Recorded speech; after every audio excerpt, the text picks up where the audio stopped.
My dear students, today our topic of discussion is piecewise Hermite interpolation. As you know, interpolation is a powerful technique of approximation, and piecewise interpolation is more efficient and accurate than ordinary interpolation. और hermit interpolation इसलिए भी important है क्योंकि इंस्प्लाइन interpolation की idea का प्रस्फुटन Hermite interpolation piecewise Hermite interpolation से ही शुरू होता है। Now let us start our discussion. Here it is given that different X values के लिए फंक्शन की वैल्यू दी गई है और फंक्शन के करस्पॉन्डिंग उसके डेरिवेटिव की वैल्यूज दी गई है। इस तरह से प्रत्येक पॉइंट पर दो वैल्यूज हैं, फंक्शन की वैल्यू और उसके डेरिवेटिव की वैल्यू। यहाँ for the sake of brevity हमने एफ एक्स आई को एफ आई से डिनोट किया है। F I means value of F at x I. अब यदि ये फंक्शंस के डेरिवेटिव की वैल्यूज नहीं ज्ञात होती तो किसी सब interval X I minus one to x आई के लिए एक लीनियर पॉलिनॉमियल बनती, लेकिन यहाँ पर फंक्शन की वैल्यू के साथ साथ उसके डेरिवेटिव की भी वैल्यू ज्ञात है, इसलिए प्रत्येक सब इंटरवल के लिए एक क्यूबिक पॉलिनॉमियल बनाई जा सकती है। हम कैसे बनाएंगे इसी को डिमॉन्स्ट्रेट करते हैं, दिखाते हैं कि क्यूबिक पॉलिनॉमियल कैसे कंस्ट्रक्ट हो सकती है। इसके लिए हमने एज्यूम कर लिया कि for ith sub interval X I minus one to x I the polynomial interpolating these two points, इन दो पॉइंट्स को इंटरपोलेट करने वाली polynomial is denoted by pix, and pix is assumed to be this ai minus 1x fi minus 1 aix। इस तरह से हमने ये क्यूबिक पॉलिनॉमियल लिख दिया है जिसमें ai's and bi's are cubic polynomials. इनका कॉम्बिनेशन है, प्रत्येक टर्म एक क्यूबिक पॉलिनॉमियल है तो उसका सम भी एक क्यूबिक पॉलिनॉमियल होगा। इस तरह से P I x is a cubic polynomial. अब पी आई एक इंटरपोलेटिंग पॉलिनॉमियल तब होगी जब एक्स आई माइनस वन पे पी आई की value F I minus one हो जाए और बाकी सारे टर्म्स ये जीरो हो जाए। ये तभी संभव है P I at x I minus one is equal to F I minus one. यह तभी संभव है कि ए आई माइनस वन की वैल्यू एक्स आई माइनस वन पर पे वन हो और बाकी ये सारी वैल्यू जीरो हो जाए। It means x I minus one पर ए आई भी जीरो होना चाहिए, बी आई माइनस वन और बी आई ये सब जीरो हो जाने चाहिए। इसी कंडीशन के साथ हमने इनको लिखा है A I minus one X. A I minus one X is assume to be this. चूँकि ये क्यूबिक पॉलिनॉमियल है तो स्क्वायर टर्म्स में हमने एक लीनियर टर्म को, लीनियर फैक्टर को मल्टीप्लाई कर दिया तो ये क्यूबिक पॉलिनॉमियल बन गई। हमने इस समझ के साथ इसको लिखा है, इस टैक्टिस के साथ लिखा है कि एक्स आई पर इसकी वैल्यू जीरो हो जाएगी और एक्स आई पर इसके डेरिवेटिव की भी वैल्यू जीरो हो जाएगी। इसलिए A I minus one X is assume to be X minus X I square. इसमें हम एक्स आई रखेंगे तो ये जीरो हो जाएगा। एक्स इसके डेरिवेटिव में भी एक्स आई रखेंगे एक्स की जगह में, तो ये आइडेंटिकली जीरो हो जाएंगे। इसी प्रैक्टिस के साथ ये ए आई भी लिखा गया है, क्योंकि ये भी एक्स आई माइनस वन पे जीरो हो जाना चाहिए, इसलिए इसको, और उसका डेरिवेटिव भी जीरो हो जाना चाहिए, इस तरह से इसको लिखा गया है। सिमिलरली ये बी आई माइनस वन और बी आई, ये दोनों ही एक्स आई पर और एक्स आई माइनस वन पर जीरो होना चाहिए इन्हें, इसलिए ये कॉमन फैक्टर इसमें होगा, X minus X I minus one into X minus X I, क्योंकि बी आई माइनस वन को एक्स आई माइनस वन पर और एक्स आई पर दोनों पर इसको जीरो हो जाना है, इसलिए ये एसेंशियल फैक्टर होंगे इस पॉलिनॉमियल के। और इनके साथ एक लीनियर पॉलिनॉमियल मल्टीप्लाई कर दिया तो ये क्यूबिक पॉलिनॉमियल हो गया। इसी को हमने मल्टीप्लाई करके इस तरह से लिखा है। इसी तरह से बी आई पर, बी आई को एक्स आई माइनस वन और एक्स आई दोनों पर ही जीरो हो जाना है। इस तरह से ये दोनों टर्म्स लिखे गए हैं। अब जैसा हमने बताया कि at x is equal to x I minus one, value of P i must be equal to F I minus one, and this implies that ये एफ आई माइनस वन कब होगा, जब a I minus one at x I minus one is equal to one, जब ये one हो जाए, जब ये वैल्यू वन हो जाएगी तभी तो P I at x I minus one is equal to F I. तो हमको एक ये कंडीशन मिल गई कि at x I minus one this must be equal to one. अब इसको यूज करके, इस कंडीशन को जब हम यूज करेंगे इस तरह से, this is equal to one, वही हमने ए आई माइनस वन को लिखा है, तो at x I minus one one के बराबर होना चाहिए। This equation implies that A I minus one X I plus B I minus one is equal to this. ये कैलकुलेट करके आप इक्वेशन नंबर वन सिंपली देख सकते हैं clearly. This equation number one can be derived. अब P I dash की वैल्यू क्या होगी, इन सब के डिफरेंशियल्स हो जाएंगे पी आई एक्स की बात, लेकिन पी आई की value derivative of P I at x I minus one must be equal to F dash I minus one, F I minus one का डेरिवेटिव, ये इसकी वैल्यू होगी। ये तभी होगा जब B I dash B I minus one ये factor one हो, तब P I minus one X इसकी वैल्यू इसके बराबर होगी, इसको वन होने पर।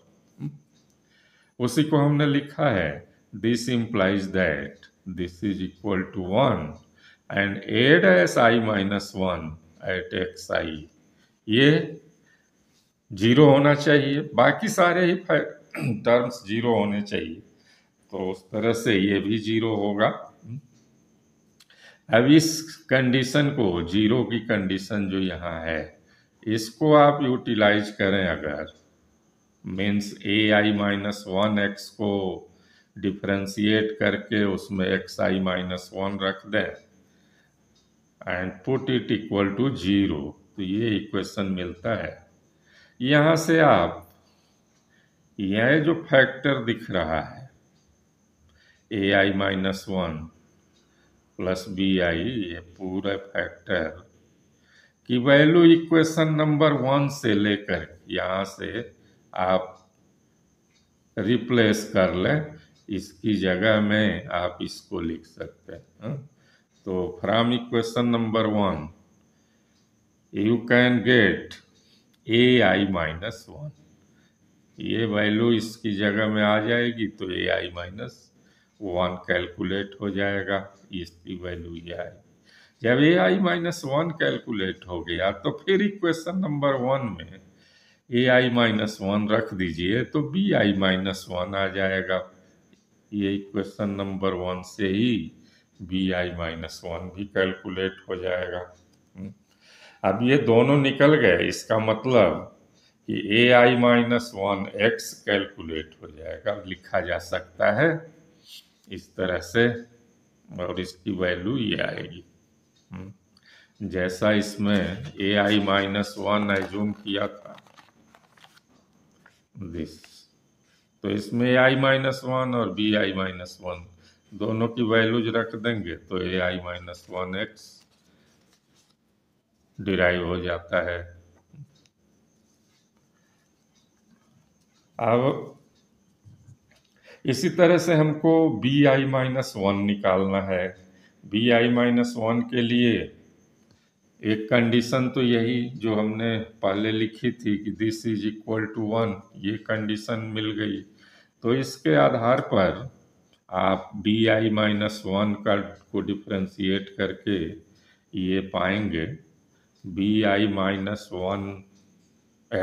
का डिफरेंशियल आप यहाँ से निकाल लीजिए, इससे इस इक्वेशन से BI-1x का डिफरेंशियल, या इसको डिफरेंशिएट कर लीजिए, दोनों सेम चीज़ें हैं।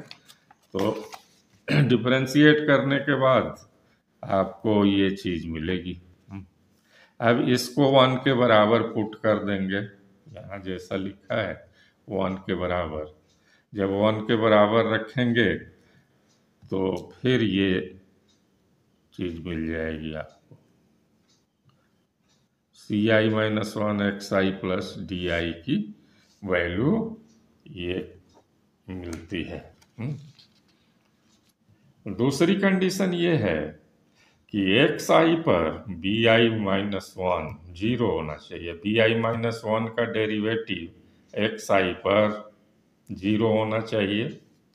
तो इसके लिए इसी इसी इक्वेशन में आप XI पुट करके जीरो के बराबर इक्वेट कर दीजिए।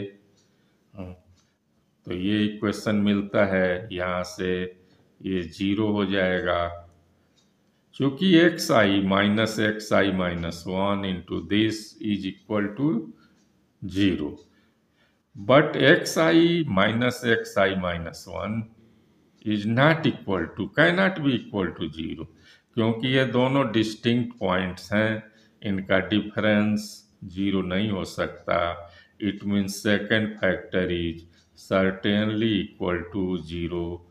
और जब आप इसको जीरो रखेंगे इस इक्वेशन में,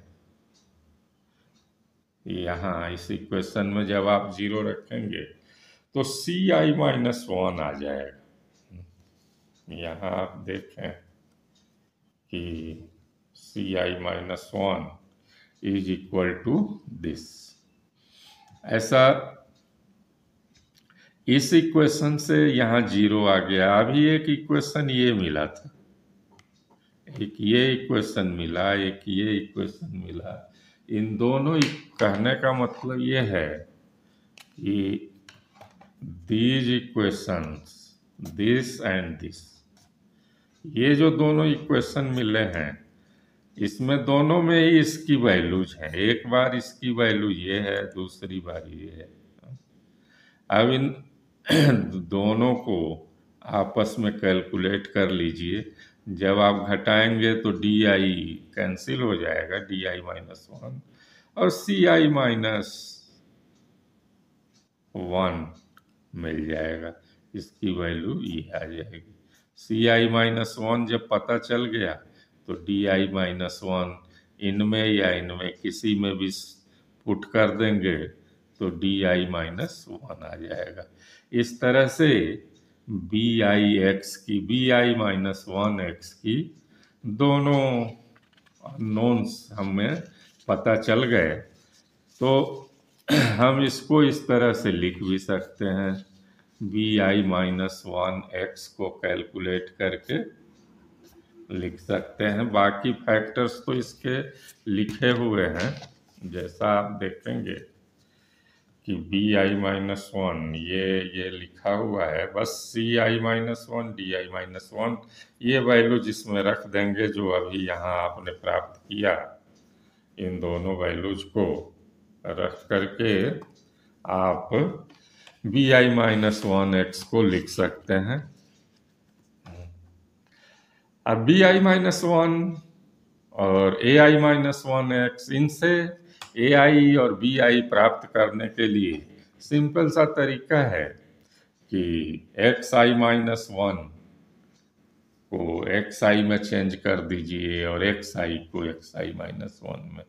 तो जहाँ जहाँ इसको आपस में इंटरचेंज कर देंगे, जो हमने bi-1 निकाला है इसी में x और xi-1 ये इंटरचेंज अप्लाई करेंगे तो ये मिल जाएगा bi। इसी तरह से ai-1 के एक्सप्रेशन में जब ये इंटरचेंज होगा तो ये मिल जाएगा। इस तरह से चारों पॉलिनॉमियल्स डिटरमिन्ड हो गई और ये डेरिवेशन कंप्लीट हो जाता है। इस तरह से आप pi लिख सकते हैं। pix, इन चारों को मिला करके pix लिख सकते हैं। मान लीजिए नेक्स्ट सब इंटरवल के लिए, जैसे कि xi to xi+1, इस सब इंटरवल के लिए पॉलिनॉमियल हम लिखना चाहें तो उसको डिनोट करेंगे pi+1x से। और जहाँ जहाँ i है इसको प्राप्त करने के लिए क्या करेंगे, i को i+1 से रिप्लेस कर देंगे। जो pi है उसी में i को i+1 से रिप्लेस कर देने से pi+1x मिल जाएगा। मतलब दो कंसिक्यूटिव पॉलिनॉमियल्स xi-1 और xi इस सब इंटरवल के लिए, और दूसरा xi to xi+1 इस दोनों सब इंटरवल के लिए pix और यहाँ pi+1x कैलकुलेट कर सकते हैं simply by replacing i into i+1। अब आप ये पाएंगे कि किसी भी नॉट पॉइंट पर, जैसे इन दोनों के बीच कॉमन पॉइंट xi है तो pi at xi is equal to pi+1xi and pi dash xi is equal to pi+1 dash xi। तो कॉमन पॉइंट पे न केवल पॉलिनॉमियल की वैल्यू बल्कि उनके डेरिवेटिव भी मैच करते हैं। तो ये हर्मिट इंटरपोलेशन का डेरिवेशन था, कैसे कंस्ट्रक्ट करते हैं interpolating polynomial. And I hope that कि आपने इसे समझा होगा। Thank you very much.